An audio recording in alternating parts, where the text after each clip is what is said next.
Assalamualaikum warahmatullahi wabarakatuh. Perkenalkan, nama saya Uyuna Nadiro dengan NIM 2501010119 akan mempresentasikan tentang makalah Pancasila yang berjudul Pancasila sebagai Dasar Negara Republik Indonesia dan Sumber Hukum Nasional. Pancasila adalah dasar negara Indonesia yang berperan sebagai fondasi ideologis dan normatif sejak kemerdekaan.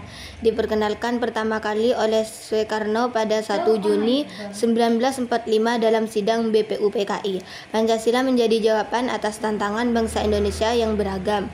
5 sila Pancasila mencerminkan nilai-nilai fundamental, yaitu ketuhanan, kemanusiaan, persatuan, kerakyatan, dan keadilan sosial.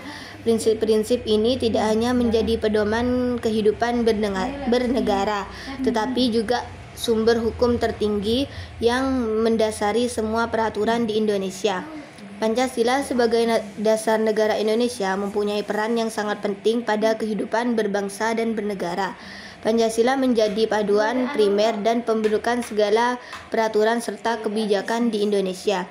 Dalam teori aturan, Pancasila diakui menjadi staf fundamental atau norma dasar negara.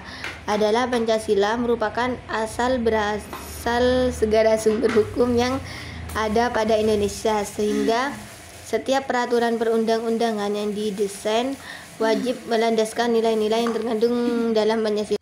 Kedudukan Pancasila sebagai dasar negara Republik Indonesia tersimpul dalam pembukaan Undang-Undang 1945 alinea keempat. Hal ini juga didasarkan pada sisi historis atau sejarah sebagaimana ditentukan oleh BPUPKI bahwa dasar negara Indonesia itu disebut dengan istilah Pancasila. Pancasila sebagai dasar negara yaitu yuridis hukum tercantum pada pembukaan Undang-Undang Dasar 1945. Kedudukan Pancasila sebagai negara bersifat tetap, kuat, dan tidak dapat diubah oleh siapapun, termasuk oleh MPR maupun DPR. Kehidupan Pancasila sebagai dasar negara dapat diuraikan sebagai berikut. 1. Pancasila sebagai dasar negara merupakan sumber tertib hukum Indonesia yang dijelaskan lebih lanjut ke dalam 4 pokok pikiran dalam pembukaan Undang-Undang Dasar 1945, meliputi suara dari Undang-Undang Dasar 1945, yaitu hal-hal yang menjiwai pada waktu proses penyusunan Undang-Undang Dasar 1945. Artinya, nilai-nilai keutuhan kemanusiaan, persatuan, kerakyatan, dan keadilan tercermin dalam pasal-pasal mewujudkan cita-cita hukum dari hukum dasar negara, baik hukum tertulis maupun hukum tidak tertulis, mengandung norma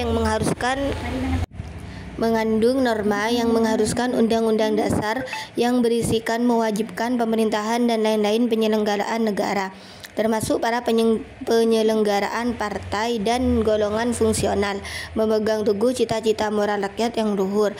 Hal ini sebagaimana tercantum dalam pokok pikiran keempat yang berbunyi, negara berdasarkan atas ketuhanan yang Maha Esa menurut dasar kemanusiaan dan adil beradab, merupakan sumber semangat bagi Undang-Undang Dasar 1945, bagi penyelenggara negara dan para pelaksana pemerintah. Hal ini dapat dipahami karena penting bagi penyelenggara atau pelaksanaan negara. Maka dari itu, masyarakat dan negara Indonesia senantiasa tumbuh dan berkembang seiring dengan perkembangan zaman dan dinamika masyarakat. Dengan semangat yang bersumber dari asas kerohanian negara sebagai pandangan hidup bangsa, dinamika masyarakat dan negara akan tetap diliputi dan diarahkan atas kerohanian negara. Selain Pancasila sebagai cita-cita dan tujuan bangsa, Pancasila juga memiliki peran vital sebagai pedoman dan setiap aktivitas di berbagai bidang masyarakat Indonesia. Dikarenakan fleksibelnya dalam mengikuti perkembangan zaman serta kemampuan dalam mencakup semua jajaran di masyarakat, sehingga dijadikan Pancasila sebagai dasar negara Republik Indonesia.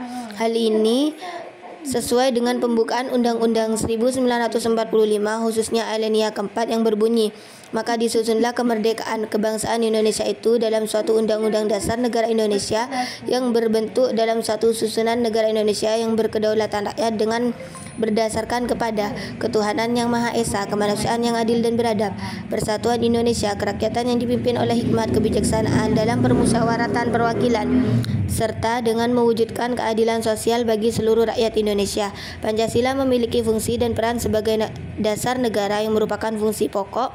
Fungsi Pancasila lainnya antaranya itu sebagai ideologi bangsa, pandangan hidup, jiwa bangsa Indonesia, kepribadian bangsa, sumber dari segala sumber hukum, sebagai perjanjian luhur dan lain-lain. Sedangkan yang berkaitan dengan kehidupan bangsa Indonesia, Pancasila juga berperan penting dalam tatanan negara serta dalam kehidupan masyarakat di Indonesia. Berikut ini adalah penjabaran dan penjelasan secara lengkapnya tentang fungsi dan peran yang wajib kamu ketahui. Fungsi Pancasila sebagai dasar negara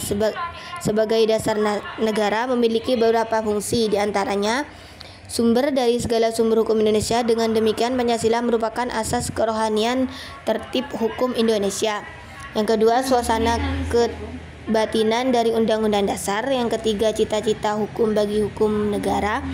Yang keempat, merupakan sumber semangat bagi Undang-Undang Dasar 1945. Yang kelima, norma-norma yang mengharuskan Undang-Undang Dasar mengandung isi yang mewajibkan pemerintah dan lain-lain penyelenggaraan negara memegang teguh cita-cita moral rakyat luhur. 6. Fungsi Pancasila sebagai pandangan hidup. Yang B, fungsi Pancasila sebagai pandangan memiliki nilai-nilai yang dipergunakan sebagai arahan dalam kehidupan sehari-hari dan memiliki arti yang luas jika dibandingkan dengan fungsi Pancasila sebagai dasar negara.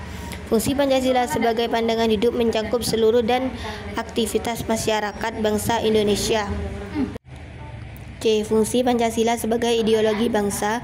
Ideologi secara umum dapat diartikan sebagai kumpulan gagasan, keyakinan-keyakinan, ide-ide, kepercayaan yang menyeluruh dan sistematif dan berkaitan dengan peraturan tingkah laku sekelompok manusia tertentu dalam berbagai kehidupan. Di antaranya bidang sosial, kebudayaan, politik, dan keagamaan. Dalam fungsi Pancasila sebagai ideologi bangsa terdapat dua bentuk ideologi, yaitu ideologi tertutup dan ideologi terbuka. Ideologi tertutup yaitu ide atau pemikiran berdasarkan dari luar diri masyarakat sehingga keberadaan dipaksakan dan masyarakat tidak memiliki. Sedangkan ideologi terbuka yaitu Pancasila adalah kristalisasi dari ide-ide keyakinan, cita-cita masyarakat sebagai sendiri sehingga masyarakat telah memilikinya. Ide-ide atau cita-cita nilai-nilai dari Pancasila bersifat tetap keberadaannya, namun juga bersifat dinamis dalam perwujudan. Dalam ideologi terbuka ini terdapat 3 unsur, diantaranya nilai dasar, nilai instrumental, dan nilai praksis. D. Fungsi Pancasila sebagai sumber dari segala sumber hukum memiliki arti bahwa segala peraturan perundang-undangan yang berlaku di Indonesia bersumber dari Pancasila atau tidak boleh bertentangan dengan Pancasila. Pancasila sebagai sumber dari segala sumber hukum diatur dalam Undang-Undang 2 Nomor 10 Tahun 2004 tentang pembentukan perundang-undang yang berbunyi. Yang E. Fungsi Pancasila sebagai jiwa bangsa Indonesia. Menurut A.G. Pringgodikdo, Pancasila telah ada sejak adanya negara Indonesia. Pancasila memiliki ciri khas yang tidak dapat dipisahkan dari bangsa. Pancasila menjadi pembela antara bangsa Indonesia dengan bangsa yang lain. Yang F. Fungsi Pancasila sebagai identitas nasional adalah tanda, ciri, atau jati diri yang melekat pada bangsa Indonesia sehingga membedakan bangsa Indonesia dan bangsa yang lain. Salah satu identitas nasional adalah Pancasila sebagai dasar negara. Pancasila mencakup unsur-unsur pembentukan identitas nasional yakni agama, suku, bangsa, bahasa, dan kebudayaan yang sangat beragam dan majemuk. Prinsip-prinsip dasar tersebut dikemukakan oleh para pendiri bangsa Indonesia yang diangkat oleh filsafat negara. G. Fungsi Pancasila sebagai kebenaran. Fungsi Pancasila sebagai filsafat negara. Pancasila sebagai dasar negara mampu mencari kebenaran dalam substansi tentang hakikat, ide, serta tujuan negara. Pancasila sebagai filsafat memiliki karakteristik sistem filsafat sendiri yang berbeda dengan filsafat lainnya. Di antaranya katnya sebagai suatu kenyataan hidup bangsa. Yang ketiga, Pancasila sebagai suatu substansi. Artinya unsur perencana primer Pancasila sebagai suatu yang mandiri, unsur-unsurnya bersumber dari dirinya sendiri. 3. Pancasila sebagai suatu realita. Yang H. Fungsi Pancasila sebagai cita-cita dan tujuan bangsa telah tercantum di dalam Undang-Undang Negara Republik Indonesia tahun 1945 alinea 2 yang berbunyi kemerdekaan negara Indonesia yang merdeka, bersatu, berdaulat, adil, dan makmur. Dan tujuan negara yang tercantum dalam alinea ke-6 yaitu berbunyi melindungi segenap bangsa Indonesia dan seluruh tumbuh darah Indonesia, memajukan kesejahteraan umum, mencerdaskan kehidupan bangsa, dan ikut melaksanakan ketertiban dunia yang berdasarkan kemerdekaan, perdamaian abadi, dan keadilan sosial. Untuk mewujudkan cita-cita dan tujuan bangsa, maka disusun negara Republik Indonesia yang berdasarkan pada Pancasila. Maka dari itu Pancasila menjadi intisari dari cita-cita dan bertujuan bangsa yang terhadap dalam sila-sila Pancasila. Yang I. Fungsi Pancasila sebagai filsafat hidup bangsa. Pancasila mengandung wawasan hakikat, tujuan, asal, nilai, dan arti dunia seisinya, khususnya manusia dan kehidupannya. Secara luas, makna Pancasila sebagai dasar negara adalah Pancasila digunakan sebagai dasar oleh negara dalam mengatur pemerintahan dan penyelenggaraan Indonesia. Selain itu, arti Pancasila sebagai dasar negara juga dapat dimaknai dengan kejadikannya Pancasila sebagai pedoman dan prinsip-prinsip dasar dalam kehidupan. B. Pancasila menjadi sumber dari sumber segala hukum dan penerapan Pancasila sebagai sumber hukum negara dalam membangun negara di Indonesia. Segala sesuatu yang dapat dijadikan suatu aturan dapat disebut sebagai sumber pedoman, karena pada dasarnya sumber pedoman adalah sesuatu yang menjadikan pedoman. Satridjo Raharjo mengelompokkan sumber halal menjadi dua, yaitu sumber halal dari sumber sosial dan sumber asli dilihat dari pedoman sehingga dapat dengan luas membingkai pedoman. Selain itu, sumber-sumber sosial tidak bisa secara luas membentuk pedoman karena tidak mendapatkan pengakuan formal dari undang-undang. Dengan segala maksud dan tujuan seperti Satjipto Raharjo, namun dengan bahasa yang berbeda, Sudikno Mertokusumo membedakan sumber yang sah menjadi dua macam. Sumber materi yang sah pertama-tama berkaitan dengan di mana substansi dari arah yang halal itu bermula. Materi unik mungkin muncul dari penilaian umum, kondisi moneter apabila analitis yang dapat diprediksi agama, etika, dan geografi. Kedua, sumber konvensional yang sah menyinggung dari mana suatu pedoman memperoleh kekuasaan legitimasinya. Hal ini berkaitan dengan rencana atau sistem yang menjunjung tinggi pemanfaatan standar-standar penting secara sah. Biasanya melihat kemakmuran dari standar formal mencakup pedoman, perjanjian, non-agresi, peraturan, dan adat istiadat. Sebagai sumber pedoman hukum materi, Pancasila mempunyai kedudukan sebagai sumber pedoman umum penting sebagaimana tertuang dalam ketetapan MPR tentang sumber-sumber sah dan kumpulan aturan-aturan pengurus. Pasal 1 TAP MPMR memuat 3 ayat. 1. Sumber asli adalah sumber yang digunakan sebagai bahan penyusunan administrasi asli. 2. Terdiri dari sumber pedoman tertulis dalam pedoman tidak tertulis. 3. Sumber pedoman umum yang penting adalah Pancasila sebagai tertulis dalam pembukaan Undang-Undang 1945, khususnya ketuhanan yang Maha Esa, kemanusiaan yang adil dan beradab, persatuan Indonesia, kerakyatan yang dipimpin oleh hikmat, kebijaksanaan dalam permusyawaratan perwakilan, keadilan sosial bagi seluruh rakyat Indonesia.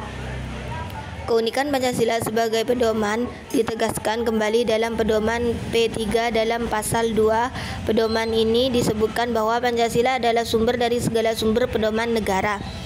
Dalam penjelasan pasal 2 Pedoman P3 disebutkan bahwa sumber segala pedoman memuatkan makna bahwa Pancasila merupakan suatu keyakinan, pemikiran, dan pertimbangan hakikat negara, sehingga pedoman dan peraturan tidak boleh bertemu dengan keyakinan pelaksanaan Pancasila. 1. Pelaksanaan sila ketiga Pancasila sebagai dasar negara. Yang nomor 2, Pancasila dalam pembangunan sistem hukum nasional. Hukum sebagai suatu sistem paling sedikit terdiri dari 10 unsur atau unsur yang berbeda, yaitu 1. Nilai-nilai dalam kehidupan bernegara, 2. Filsafat hukum, 3. Norma hukum, 4. Lembaga-lembaga hukum, 5. Persidangan dan proses pengadilan, 6. Sumber daya manusia, 7. Lembaga pendidikan hukum, 8. Sarana dan prasarana fisik, 9. Lembaga pengembangan profesi hukum, 10. Anggaran negara untuk pengembangan legislasi dalam negeri. Jadi kesimpulannya, Pancasila sebagai dasar negara Republik Indonesia memiliki kedudukan yang sangat strategis dan fundamental dalam kehidupan berbangsa dan bernegara. Kedudukan ini tersirat secara jelas dalam pembentukan Undang-Undang Dasar 1945 alinea keempat yang menegaskan bahwa Negara Kesatuan Republik Indonesia berdasarkan ketuhanan yang Maha Esa, kemanusiaan yang adil dan beradab, persatuan Indonesia dan kerakyatan yang dipimpin oleh hikmat, kebijaksanaan dalam permusyawaratan perwakilan, serta keadilan sosial bagi seluruh rakyat Indonesia. Secara historis, Pancasila dirumuskan dalam sidang BPUPKI sebagai hasil rumusan nilai-nilai luhur yang mencerminkan kekayaan budaya, sosial, dan agama bangsa Indonesia, sekaligus sebagai pedoman untuk membentuk negara yang merdeka dan berdaulat. Sekian presentasi dari saya, kurang lebihnya minta maaf. Wassalamualaikum warahmatullahi wabarakatuh.